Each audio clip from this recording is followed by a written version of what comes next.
So, as sunset approaches, I believe it's 10:30 in Aberdeen, around 9:20 here. We are at that moment, which we look forward to every year, and just so excited that we have the opportunity to engage with these incredible composers, and many of whom we've actually asked to come on board as ambassadors and as mentors to help us lead the compositional workshops. And indeed, I've identified, along with my colleagues in Oriana Choir, that actually it's the ages 16 to 18 where we find that young women in this country, or those who identify as women, are finding themselves not provided for, are finding that that's where the division lies, that's where perhaps A-level music or perhaps any kind of music making strays towards a male-dominant situation. And of course, we're talking about people who write love songs on guitars, who maybe just layer themselves on their iPhone. It doesn't matter what kind of composition it is, we want to make that change. And one of the most influential people in the United Kingdom in terms of making that change and in terms of showing what can just be done as an artist across many, many genres is our third composer in residence. We are utterly delighted to announce that the London Oriana Choir's 515 composer in residence for year 3, joining us this evening, is the wonderful Jessica Curry.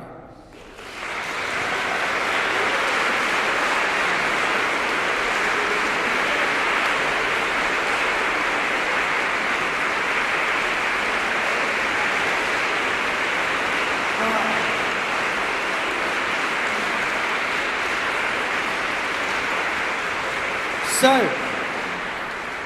you see, you should be lucky because I warmed them up for you. They now know how to applaud. We thought we'd have a very quick little bit of an interview with Jessica to introduce you and to introduce her to the choir and, of course, to our faithful audience here at such an important evening. So you're very, very welcome. Thank you so much for having me. I have to say, I've been blown away by the quality of the singing tonight. It's so moving. I think I've been so depressed this week with what's happening politically, and to hear a choir singing Banish Darkness and Despair and Stand Up and Defy the Tyrant, it shows that humans are capable of beautiful... Sorry. Oh, thank you very much.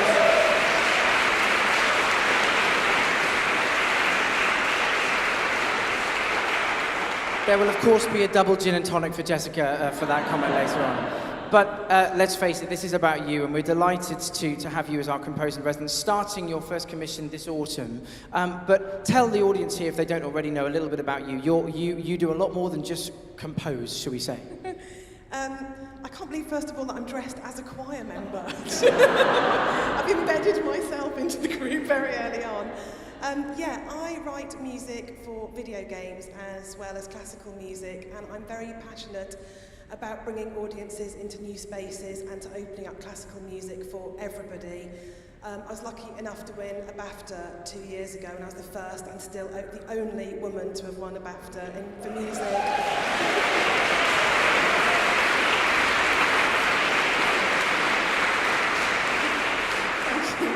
I annoyed everybody in my acceptance speech by starting off with, I'm a feminist! Everyone's like, what? Looked out at this sea of men from the games industry. I can't wait to write for your choir.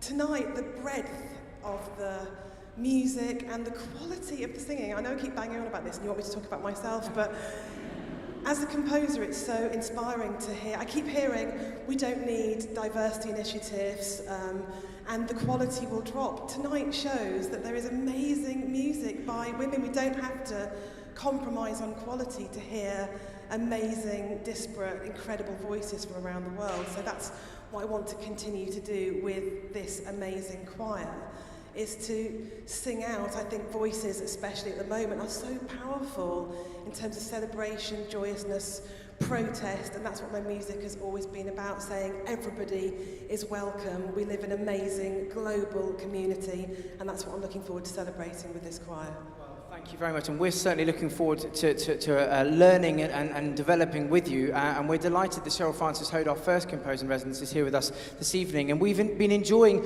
each of our Composer in Residence, Cheryl, and then of course Rebecca Dale, who is just going on to some wonderful things with the Decca record label. You've mentioned already that you write a lot for video games, along with many other things, and I was shocked actually to hear when we met that indeed the video game industry is even more exclusively a male composing area.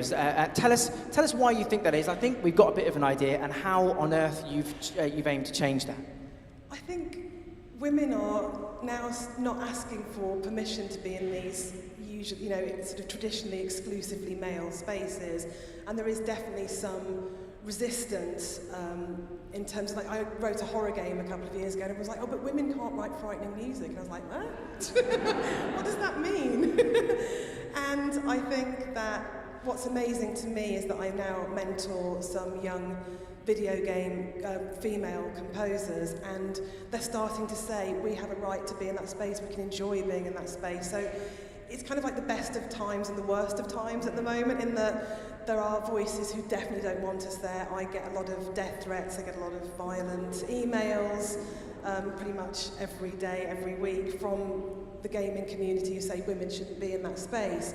But I also have people that are celebrating my presence there, and I think it's really important as a woman composer to be a spokesperson and a voice for those young women, like you say, especially the 16 to 18-year-olds who maybe want to get into that career but see a sort of sea of male faces and go, there isn't a place for me. So it's difficult sometimes, because as a woman you have to represent everybody and men just get to write music, but I think we are pioneers, and tonight again seeing this incredible linear journey through, I'm not in a convent, that's to be celebrated, I think.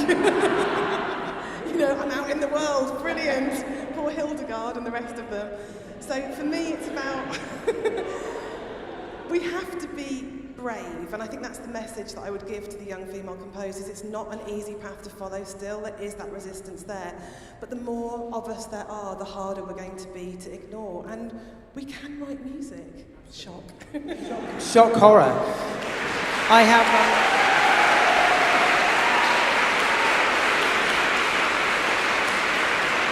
I have just two more questions for you. Some people might not know that you, like me, do you do a lot more presenting than me. You actually present for Classic FM on a Saturday night, a very important program, I'm sure one of its kind of highest rating. It's ideal, it kind of aimed towards video game soundtracks and music. What kind of audience do you think you're reaching, and what kind of change do you think you're making with a station as big as Classic FM to reach out in that way? I think, again, for me, a lot of people are told that classical music isn't for them. I didn't go to York, I didn't study music, I didn't go to Cambridge. A lot of people, I'm not dissing those places, but it kind of is a path that a lot of people go down, and if you don't, you have to hoe quite a difficult road because you don't have those introductions. And what I wanted to do with the Classic FM show, again, is to say classical music is for you. And I play game soundtracks, but I also I've started playing classical music in that show to show how intertwined those two worlds are. And so many games music composers write classical music as well, and people are really surprised to find that there is amazing music in the game score sphere, and that there is a direct sort of relationship between those two worlds. Last month I presented an evening of Sony PlayStation music at the Royal Albert Hall. Again, most of those people who came to that show had never been in any form of classical concert hall before, never mind the Royal Albert Hall. And for me, that can only be a good thing. Again, to say this world is for everybody, it isn't for the elite. I'm so political tonight. I'm blaming Donald Trump for this speech. Sorry, I don't want to alienate your Trump fans.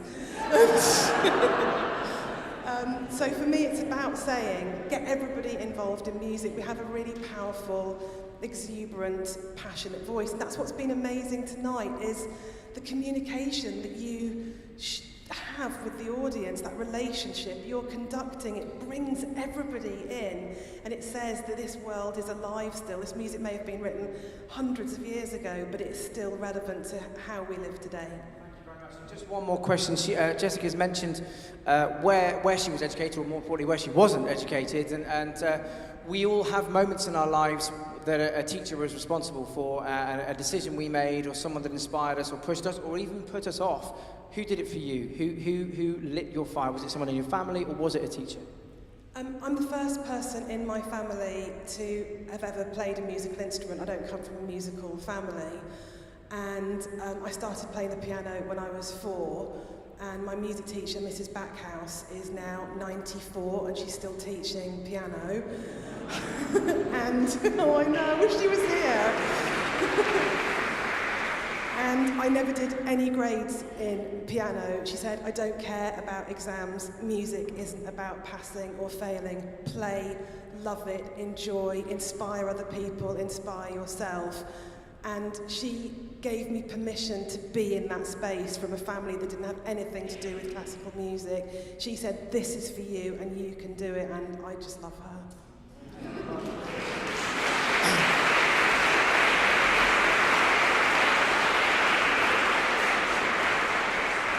We had such a difficult decision not to perform any of your music tonight because we didn't want to get it wrong, and of course the first thing we perform, we want to be, it's rubbish, yeah.